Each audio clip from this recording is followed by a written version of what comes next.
Hi hello ബാൻകുട്ടി ലോകത്തിലേക്ക് എല്ലാവർക്കും സ്വാഗതം. അർത്തിങ്കിൽ പോയപ്പോൾ ഞാൻ എൻ്റെ ചേച്ചിയുടെ വീട്ടിലൊന്ന് കയറിയായിരുന്നു. ബാൻകുട്ടിയുടെ ഏറ്റവും ഫേവറേറ്റ് ആയിട്ടുള്ള ചേട്ടായെ കാണാനാണ് പോണത്. ജോയൽ എൻ്റെ ചേച്ചിയുടെ മൂത്ത മോനാണ്. അവനെന്ന് പറഞ്ഞാൽ ഇവക്ക് ഭയങ്കര കാര്യമാണ്. പ്രത്യേകിച്ച് ചേട്ടന്മാരോട് ഭയങ്കര സ്നേഹമാണ്. എന്നിരുന്നാൽ പോലും ജോയൽ എന്ന് പറഞ്ഞാൽ അവളുടെ ഫേവറേറ്റ് ആണ്. അപ്പോൾ എന്തായാലും നമുക്കൊന്ന് അവനെ കണ്ടു കളയാം അല്ലേ? ബാ.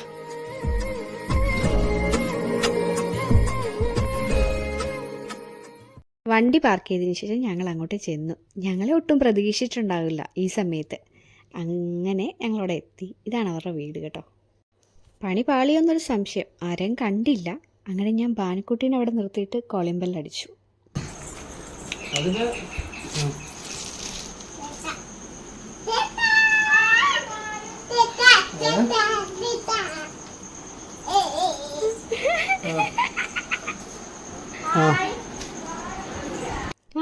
ചേട്ടനെ കണ്ടപ്പോൾ പിന്നെ ആരെയും വേണ്ട അവൾക്ക്, അവനെ മതി. അങ്ങനെ അവൻ്റെ കയ്യിൽ നിന്ന് നിലത്തോട്ട് ഇറങ്ങിയത് ഞാൻ ഇച്ചിരി ഭക്ഷണം കൊടുക്കാൻ നേരത്താണ്. അതല്ലാണ്ട് അവൻ്റെ കയ്യിൽ നിന്ന് ഇറങ്ങിയിട്ടേ ഇല്ല. അവൻ്റെ അനിയത്തി കിടന്ന് വിളിച്ചിട്ട് പോലും പോയില്ല അവൾ.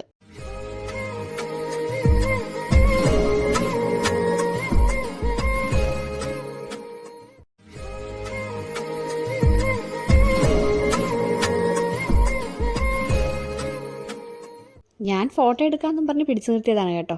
വ്ളോഗ് എടുക്കുകയെന്ന് പറഞ്ഞപ്പോൾ ആൾക്ക് ചമ്മലായി. കാര്യം മുടി വെട്ടിയതേ ഉള്ളൂ. അപ്പോൾ അവന് ക്യാമറ ഫേസ് ചെയ്യാൻ ഭയങ്കര നാണമായിരുന്നു കേട്ടോ.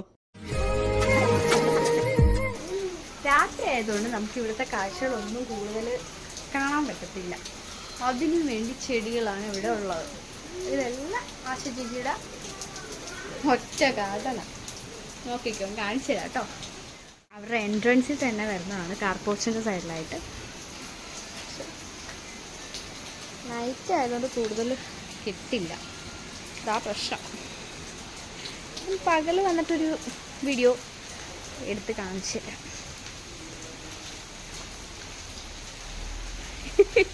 ജൂലകത്തോട്ട് ഓടിയിട്ടുണ്ട്. എനിക്ക് ഒത്തിരി ഇഷ്ടമാണ് ഇങ്ങനെ ഈ ഇൻഡോറും ഔട്ട്ഡോറും പ്ലാന്റ്സ് ഒക്കെ ഉണ്ടല്ലോ, അതൊക്കെ ഇങ്ങനെ സൂക്ഷിക്കാനായിട്ട്. പക്ഷേ എൻ്റെ ഇപ്പോഴത്തെ സാഹചര്യം അനുസരിച്ചിട്ട് ബാനുക്കുട്ടിയുള്ളതുകൊണ്ട് ഒന്നും നടക്കത്തില്ല. കുറച്ചായതിനു ശേഷം ഇതൊക്കെ വയ്ക്കണമെന്നാണ് ആഗ്രഹം. പക്ഷെ പുറത്ത് ഒരു ചെറിയ രീതിയിലൊക്കെ ഉണ്ട് കേട്ടോ. അങ്ങനെ ഈ വീടിൻ്റെ മുറ്റത്ത് ഇത് കണ്ടു കഴിഞ്ഞാൽ പിന്നെ ഒത്തിരി ഒരു രക്ഷയില്ല. കാര്യം എനിക്കിത് ഫുള്ളും ക്യാപ്ചർ ചെയ്യാൻ പറ്റുന്നില്ല, ഒരു നൈറ്റ് ആയതുകൊണ്ട്. പകലൊരു ദിവസം ഞാൻ ഇതിൻ്റെ ഫുള്ളും നിങ്ങളെ കാണിച്ചു തരാം. കുറേ വെറൈറ്റീസ് ഉണ്ട്. എവിടെ ചെന്നാലും ഉണ്ടാവുമല്ലോ എനിക്കൊരാൾ, ആ ഒരാളാണ് ഇത്. പേര് കിക്കി, ആമ്പൂച്ചയാണ്. എൻ്റെ വീട്ടിലുണ്ടായിരുന്ന പൂച്ചയുടെ പേരായിരുന്നു കിക്കി. അവളിപ്പോൾ ഇല്ല, അപ്പോൾ അവളുടെ പേരാണ് ഇവൻ ഇട്ടിരിക്കുന്നത്. എവിടെയൊക്കെയോ കറങ്ങിയിട്ടൊക്കെ വന്നിരിക്കുവാണ് ആൾ. ഫുള്ള് നനഞ്ഞിട്ടുണ്ടായിരുന്നു കേട്ടോ. നമ്മുടെ മണീൻ്റെ ഒരു ലുക്കുണ്ട് കേട്ടോ അവന്. അവൻ്റെ അത്ര ഹെയർ ഇല്ലെങ്കിലും അവനെ പോലെയൊക്കെ ഏകദേശം ഇരിക്കുന്നത്. അവൻ നേരെ അടുക്കളയിലോട്ട് പോയി എന്തേലും കഴിക്കാമെന്ന് കരുതിയിട്ടായിരിക്കും. നേരെ ഞാൻ പുറത്തോട്ട് വന്നപ്പോൾ വാതിക്കെ നിൽക്കുന്ന അടുത്തത്. ഇതാരാന്ന് പോലും എനിക്കറിയത്തില്ല കേട്ടോ. പക്ഷെ ഞാൻ ജസ്റ്റ് ഒന്ന് വിളിച്ചപ്പോൾ തന്നെ ആളെൻ്റെ അടുത്തോട്ട് വന്നു. എന്നെ ഒന്ന് നല്ലോണം വണങ്ങുകയും ചെയ്തു. എന്താണാവോ, ഒരു പരിചയവുമില്ല. പിന്നെ കുറച്ച് നേരം അവിടെ സ്പെൻഡ് ചെയ്തു, ഭക്ഷണമെല്ലാം കഴിച്ചു. അങ്ങനെ ഞങ്ങൾ ഇറങ്ങാൻ തീരുമാനിച്ചപ്പോൾ നമ്മുടെ ആൾ വരുന്നില്ല. കാര്യം അവൻ്റെ അടുത്തുനിന്ന് വരാൻ ഭയങ്കര പാടായിരുന്നു. ലാസ്റ്റ് ആനയെ കാണിച്ചു തരാമെന്ന് പറഞ്ഞാണ് അപ്പ കൊണ്ടുപോയത്. അപ്പ കൊണ്ടുപോയി കാറി ഇരുത്തിയപ്പോൾ തന്നെ ആൾക്ക് മനസ്സിലായി വീട്ടിൽ പോവാണ്. പിന്നെ മുഖമൊന്നും അത്ര തെളിഞ്ഞിട്ടൊന്നും ഇല്ലായിരുന്നു. പിന്നെ ആൾക്ക് ഉറക്കവും വരുന്നുണ്ടായിരുന്നു.